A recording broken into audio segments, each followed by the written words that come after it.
When I talk to CISOs, they are very concerned about critical assets, and that's why they start their security journey is discover them, find them, protect them. Should there be multiple approaches to identity? No one wants to go out of business tomorrow, no matter how good their security is. And so you have to balance the needs of the business, the needs of your user populations or your customer populations, and like practical security.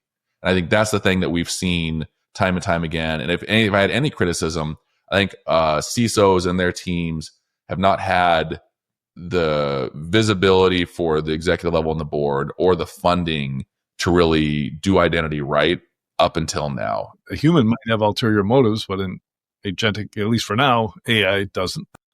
How are we going to handle that scaling factor, right?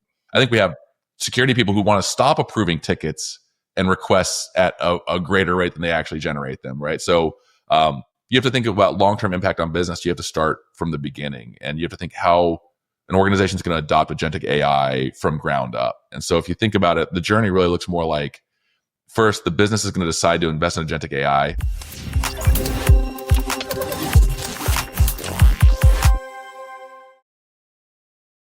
Welcome to the Security Strategist Podcast, where we discuss real-world cybersecurity challenges and solutions. I'm Richard Stiennon, Chief Research Analyst at IT Harvest, and your host for this episode. In this discussion, we'll cut through the noise around zero trust and identity to explore something far more tangible, and that is how identity has become the new control plane for security. Joining me is Tim Prendergast, who is Chief Executive Officer at StrongDM, a company redefining privileged access and authorization for the modern enterprise. Welcome, Tim. Great to have you here. Hey, Richard. It's great to be here. I love getting together and chatting security with folks like yourself who've been doing it forever like I have. So really excited to talk today. Yeah, we're the graybeards in the industry. So let's start at the foundation, because zero trust has been kind of the rallying cry for years, but it often feels theoretical. You hear a lot of, it's just a framework, so it's not actually anything. The real progress lies in identity-based security and what makes identity the right anchor for enterprise defenses today. I go back a ways with John Kindervag, who wrote the original Zero Trust paper. I think it very much started as a, gosh, we got to do something different because I don't see this working forever kind of rallying cry for the industry. And then it really got heavily marketed and productized. I don't think we did a good job as an industry saying, here's the roadmap on how you take a zero trust journey as a business, right? We have companies selling zero trust solutions and buyers who are just overwhelmed. And I think the proof's in the pudding. If you look at the Verizon data breach report over the past 4 or 5 years, the number one thing that shows up is stolen privileged credentials and access is the way attackers are getting into businesses. It's the number one vector. And I think that tells us that we kind of went off the rails with taking people on a journey as you move from packet level validation of what should be happening on your corporate network to identity level authorization and verification, which is really what zero trust was kind of screaming for. So much easier for an attacker just to log in, stealing Tim's password over email, than trying to use like a nation state 0-day attack on my business to get some customer data that may or may not be valuable to them, right? So I think it's the least path of resistance. And while we've done a great job in security technology in a lot of domains outside of identity, I think we've really been demanding a renaissance in this space for some time. It's the focal point of the market today. I don't think anyone's going to argue with that, but it's the right anchor for enterprises to kind of build their next gen strategy around. And it's going to take them on that zero trust journey a little bit further than we've gotten them historically. Brilliant paper on zero trust by John Kindervag, but it was kind of the Nostradamus view of where security needs to be by 2030. And we're really late in making those moves. I think it's really exciting now, though, as you see the unification of authentication and authorization driving real-time security capabilities. We've always wanted to go real-time as much as possible. And it's less about that 20-year-old practice of like, let me store a password, let me rotate a password. That's just proven ineffective, and we really have to move beyond it. Yeah, I think the public markets are carrying out what you're talking about right before our eyes, as big companies get traded around and acquired and relaunched even this year. So StrongDM provides fine-grained, just-in-time access for human and machine identities, something you've dubbed an identity firewall.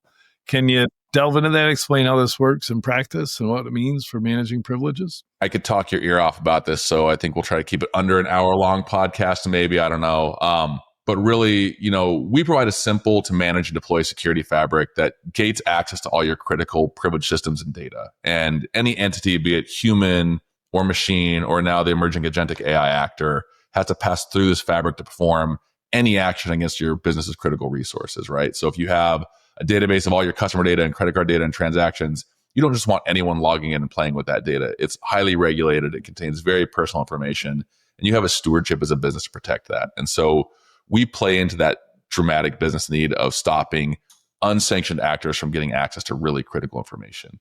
So we do everything from secure the transit of that session connecting to a resource or a data fabric.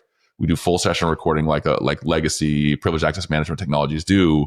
But then we're also injecting like ephemeral or static or cloud native managed credentials into those sessions to get the highest level authorization for an entity to take just enough action to get the job done. I think that's kind of the unique different angle that we've been able to take. While we're doing this though, like I want to come back to the continuous real-time nature of stuff. We're doing real-time interrogation of what that entity is doing. So it's no longer just, hey, Richard had the right login and password, let him have access to everything under the sun. It's, how about now? What's Richard allowed to do now? Did he change jobs all of a sudden? Did he move groups in the company? Did his laptop all of a sudden get infected by a virus? And we're dynamically shaping that privilege around what we understand about the identity, which is actually new and very different from, are you on the right VLAN or subnet? And then you can just talk to every server over here on this side of the data center. That fine-grained control is hugely differentiated and gives a tons of power to the security organization, but it's transparent to the human or machine. And I think that's a really critical aspect. It should feel like you're just connecting directly to the resource without security even being there, which entices people to want to use that method of connectivity, right? It saves you from that shadow IT kind of, let me put my own backdoor and log in kind of behavior, when security is like this pit of broken glass you crawl through to just do your job. It pivots that relationship between security and the rest of the organization. You mentioned identity firewall. That's like an architectural term we use on describing how you would seamlessly integrate to any existing environment, on-prem or cloud, and drive huge security gains by taking away that number one breach vector of shared, overprivileged, human-driven, rotated credential kind of mechanisms that identity security has historically been about, and moved it much more to no hard coding of passwords, no keys in your build script, no root password that Richard and Tim pass around on a post-it note on our first day at work. And it gets rid of those kind of questionable identity practices that have become the number one exploit vector for those bad guys. So in my opinion, the modern environment is everything from mainframe to Mongo Atlas in the cloud nowadays in really big businesses. And you have to have a fabric that considers that kind of what we call messy middle of technology, or the generations of technology that are in play, and solves by unifying the way that privileged access and authorization happens across them under this identity firewall framework. So since I've got you on the call, and you've been immersed in identity for so many years, but yet you use the term, the critical assets. And when I talk to CISOs, they are very concerned about critical assets, and that's where they start their security journey, is discover them, find them, protect them. Should there be multiple approaches to identity? One for critical assets, one for everyday assets, one for, a random user of my shopping site? Is that still going to have multiple solutions for multiple use cases? I think initially we're going to see that. We're going to see convergence of identity control over time across the broader populations. But right now, yeah, I think you nailed it. If you think about what Richard needs when he's shopping on an e-commerce website versus what Richard needs when he's logging in and deploying cloud infrastructure that powers $1 billion business, there's vastly different considerations and risk. And so if you come back to what CISOs think about, not only is it critical assets, but it's a risk-based approach to how do I protect my environment? How do I protect my business? And honestly, from a fiduciary standpoint, how do I reduce the risk? So things like our cyber insurance premiums and our, contractual commitment obligations to customers and partners and everyone else, how do we maintain those in a way that allows us to operate a business successfully and over time? No one wants to go out of business tomorrow, no matter how good their security is. And so you have to balance the needs of the business, the needs of your user populations or your customer populations, and like practical security. And I think that's the thing that we've seen time and time again. And if I had any criticism, I think CISOs and their teams have not had the visibility for the executive level and the board or the funding to really do identity right up until now. And I think it's a combination of business pressure from agentic AI, knowing it's coming down the pipeline, the emergence of the number one vector for the past 5 years being attackers stealing credentials, logging in, and just ransomwaring or deleting your business, right? And a realization that just network controls don't exist and work the same way anymore, because as COVID happened, not only did our great people go kind of work anywhere in the world they needed to, but our applications and services really diffused out around the world as well. So the idea of central perimeters, as predicted by John in that paper, are gone. And now it's a truly global commerce world with global workforce. And that's very different than when we said, hey, all the IT people with privilege are in this one room, in this one building, and we can lock them down that way. So the world's moved on. Cybersecurity technology's moved on. And now business is starting to come around and say, hey, we understand we have to change. What does that take, Mr. or Mrs. CISO, to make that change? And I think we're getting a seat at the table for those practitioners now to transform how businesses are operating. Let's talk about agentic AI, because the possibility arises now of scaling the problem, in that there'll be potentially tens of thousands of agents. And I've seen approaches that tie the agent to the human, and then it's got the human's authorizations, but still monitored, I guess. But then there are other things, if there is no human involved, sometimes they could be more trustworthy, right? Because a human might have ulterior motives, but an agentic, at least for now, AI doesn't. How are we going to handle that scaling factor, right? It's a good question. I think the one of the fallacies we've seen, and we had this conversation yesterday, even just on a side tangent internally, was, what do you want humans to do in this new agentic world? And it's definitely not like the Homer Simpson push the button to keep the nuclear reactor running thing. And that's what's going to happen when you have 100 agents. You have to keep approving everything they do, right?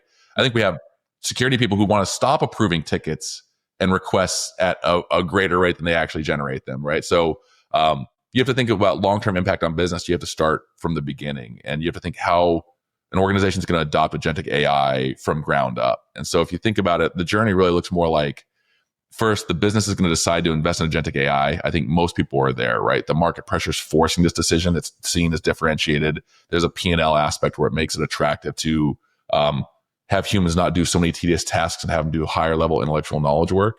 And that's putting pressure right on the security teams out of the gate. They're being told, hey, solve a problem for an emerging technology where there's no real security technology yet, and do it fast, because it could destroy our whole business or make us really rich. And that is so much pressure on a security team that's already overwhelmed. Next, because there's an edict coming down, a developer's going to start building an agent. And I think there's a lot of people who are in this phase today. And the very first thing you run into is, how do I make this agent interoperate with my unique data and business assets, right? Because in the generic agent, it does no value for anyone. But an agent that knows how your business works and what kind of data you have can really help you build new solutions, solve problems more efficiently, help customers faster. And you run headfirst into an authentication problem. And then that's followed by an authorization problem, because once you can say, who is the agent, it's followed by, what should the agent be allowed to do? That's the first pitfall that everyone's kind of run into. We've seen a lot of people hit the wall here. And it gets funny, because human behavior and technology is always, I'm going to make it work, then I'll make it pretty or secure or production quality. So someone's going to slap their credentials in. So you'll put Richard's credential into this agentic AI bot you've got built. And all of a sudden you have an actor that looks and authenticates as Richard and has all the privileges Richard has, which, side note, we've not done a good job historically of constraining human permissions, much less machine permissions. So it's likely overprivileged. And then this thing is going to do whatever it wants and whatever it thinks is appropriate based on its LLM. So someone's going to say, cool, Richard, you built this chat bot that helps get access to these database servers and optimize the schema. And someone on your team goes, that's really cool, I want to use that. And that thing's rocketed into production using its regulated data, even if the business doesn't know it's happening. So not only have you taken on risk as the developer, Richard, but the business now has risk of this really untested software with no guardrails just going out against its production environment. And we all know that outages and data loss and settlements are very expensive for businesses. So this is a high risk, low reward situation out of the gate. That agent will make some decisions, right? It will decide on its own LLM decision tree what I should do. And it could be everything from, let me delete and reorganize all this data, which breaks all your production apps because it thinks it's doing the right thing, to, I'm just going to optimize the database and it's going to run faster, and everything in between. Once you get past that phase and you've successfully navigated those hurdles, the next thing you run into is, how do I manage a fleet of these? Because once you got one, you're going to be like, hey, what's better than 1,000? And you're going to start scaling up your agent operations. You need to understand who they're working for. Are they working for humans? Is Richard the mastermind behind the agents guiding them? Are they being spawned by other agents doing work, or are they just doing stuff on their own autonomously? How do I know what they have access to, what they're doing at any point in time, and how do I stop them from doing those unsanctioned actions that could hurt the business? That's where it gets really hairy for companies today. And I think that's where CISOs are starting to hit panic mode because they see it's coming and it's a freight train and there's just nothing you can do to stop it right now today. Technology is coming fast. Solutions are being built. But today it's pretty scary. Philosophically, I think of this as humans taking low volume, high variety of actions. Richard and Tim wake up and we do all kinds of stuff, but we're doing only so many operations a day. Machines take a high volume of actions, but low variety. And I'm talking about build systems, doing Terraform deploys, doing configurations, doing reporting, doing ETL, that kind of stuff. It's very predictable. But agents are now the best or worst of both, where it's like I'm going to have a high variety, high velocity of action. And I don't think none of our systems are set up for that. And that's going to be driving stress in both operational and governance dimensions for security teams. So you start with, how do I secure the operating environment? How do I provide identity for agents that's unique and identifiable? And how do I control and stop the unsanctioned actions as the thought path people have to go to? And it requires a fabric between your crown jewels, your assets, and the principles or entities in your environment that are taking action. If you think about what we do for people and machines today, Agentic slots into it very sensibly because we're intercepting the intent to connect to critical resources, scoping privilege down to least privilege. And so that means the agent's going to get just enough permission to do what it wants to do. And then you keep it from going off the rails by having sophisticated policy and workflow that says, hey, if you really think you should be taking that kind of action, let me go and ask Richard if that's okay. Or let me go send it maybe to another agent that reviews it and says, should this be the kind of action we're taking today? And what are the impacts on our business? So it's a long-winded answer to a tough question, but I think we're all in that boat right now saying, how does this play out? And we're all doing the best intellectual work we can to kind of provide a solution for what we see as a complicated security future. Yeah, as you talk, I was thinking about, okay, we'll give an agent the access as if it's Richard with all of his authorizations.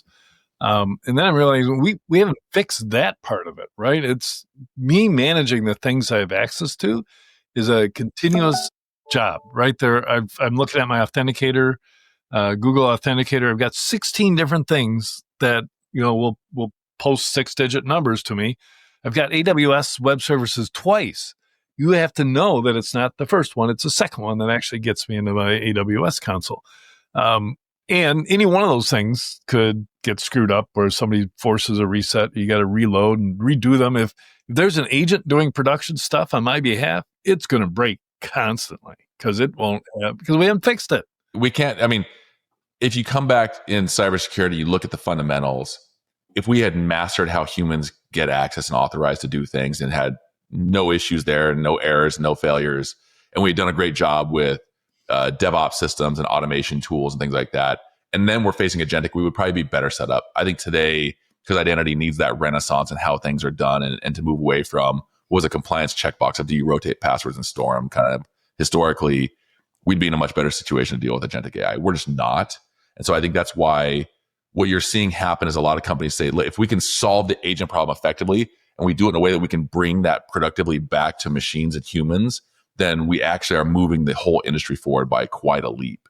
And I think that's why you see so much focus on the agentic piece today. It's not just a bolt-on solution. It requires new innovative approaches, and it requires something that's not only new and innovative, but isn't just for agents. Because if we fracture the security tooling again for a new environment, a new operator, and we ignore everything else, we don't actually solve that number one breach vector. We don't actually solve the real business need, which is I need security across all of my actors, not just agentic, not just human, but end to end, because my business is vulnerable from both sides of that spectrum.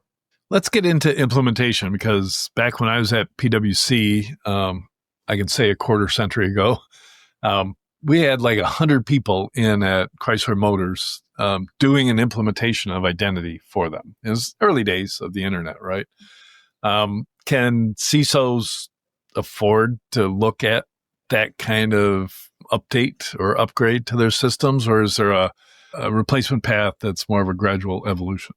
Look, I think one of the biggest challenges that they face is identity is core to a lot of systems and functions. And the number one thing a CISO doesn't want to do is disrupt business operations. That means you can't go retrain your whole, end user force overnight to use a new solution, no matter how fast it deploys. So there's always some level of planning and strategy in this. And I think the higher up in the organization you get, the more strategic you're seeing the thinking become. and they're getting pressure top down on mandates around zero trust and agentic AI adoption. So I think they can't afford not to think about how to redo this. I also think we've seen multiple generations of technology happen since the original implementations of core identity technology. And by the original identity technology, early PAM, meaning credential vaulting and early session management, IGA, which is entitlement management, and then things like authentication centralization or SSO. Those have all been around for at least 15 years, if not 20 or 25. And I think over that time, we've had a move from giant server-oriented infrastructure to distributed compute to cloud compute to hyper virtualization with containerization. Now we're seeing giant AI compute clustering again, where it looks almost like job queuing and distributed mainframe. So we're seeing these cycles in technology happen, but the identity technology is not evolved at all. And so what they're finding themselves in is a situation where I have a very focused identity implementation that I'm probably comfortable with from a compliance standpoint, but my end users aren't being serviced because they are not either universally using it. They're doing, for this specific environment, I'll go in via my legacy PAM. This environment, I'm going in via my cloud, my KIM solution. This environment, I'm logging in directly because nothing supports this weird esoteric database we use. And really, they're needing to unify that because inadvertently, by not having a strategy to revamp their identity approach, they're pushing all that mental load down to their user base to figure out how to make it happen. And then they're also pushing down the stress of, oh, and it has to be secure and it has to meet these compliance needs, but I can't give you a solution to do it. And I think that's a really hard position to put a CISO or a security operator in because they need budget, time, and resources to go back and renovate what is ultimately like the nervous system of this entity or the plumbing in your house. You're going to have to tear out some drywall. You're going to have to redo some pipes. But in the end, you're going to have a much cleaner, healthier system flowing data securely through your environment. And it's almost getting to the point where it's going to be too late to do so if we wait another year or two. And I think the reason that is the number of identities are spiking. The number of authorizations for an identity to take an action in your business is going through the roof. It's only going to get a larger and larger disparity or rift between those who have got a strategy on how to implement and modernize identity and those who are saying, I think I can ride this thing out for another year. That's going to actually be, it's going to put them in a very tough position in a year or two when they all of a sudden have, once again, production AI that has gone out through the engineering and innovation side of their business that they have no way to gain visibility, control, and assurances around. Awesome. So lastly, if I'm a CISO listening to this, what's the key takeaway? How should they be thinking about their next phase of security transformation? Yeah, I mean, I think this one's simple. I think we're in an era that we're moving from authentication to authorization as the critical strategy inside your organization. That means getting to a real-time, any actor, any action, any resource kind of strategy where you look at and evaluate, what do I know about the identity? Does it meet all my security standards? Should I allow it to do this operation right now? Does that resource that it's accessing have critical data, and what kind of level of protection should I put between this entity and that resource or that data? And move into a model where you get away from handing out credentials, kind of like library books to people, and you start getting into a situation where you're like removing credentials from all the workflows you can, moving from standing credentials to just-in-time or zero standing privilege, and doing so for humans, machines, and whatever else is coming next. So invest in something that's future-proofing your business and has thought about the next problem you're going to face, because oftentimes we're so preoccupied as security practitioners with what's right in front of us and getting these projects done that we can't get a 3 or 5 year strategy down. So we're like living year to year, and by knowing what's coming in a year or two and investing in that now, or at least asking those questions now, you're better prepared for a future that's going to come at you really fast. Because I know I woke up this year, 5 years older, and I don't know about 5 years smarter, but definitely 5 years deeper in cybersecurity problems that we have to solve as an industry. Great note to end on, Tim. Thank you so much for your insights and clarity, and for showing how identity-based security is more than a concept. Also, thank you to everyone listening. We hope you took a lot away from this episode.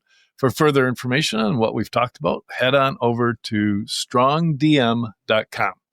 We'll be back next week with another episode in our podcast series. Until then, make sure you subscribe to this podcast on all major platforms and follow the conversation on our socials at EM360Tech on Twitter and LinkedIn. And for more great daily content, head on over to em360tech.com.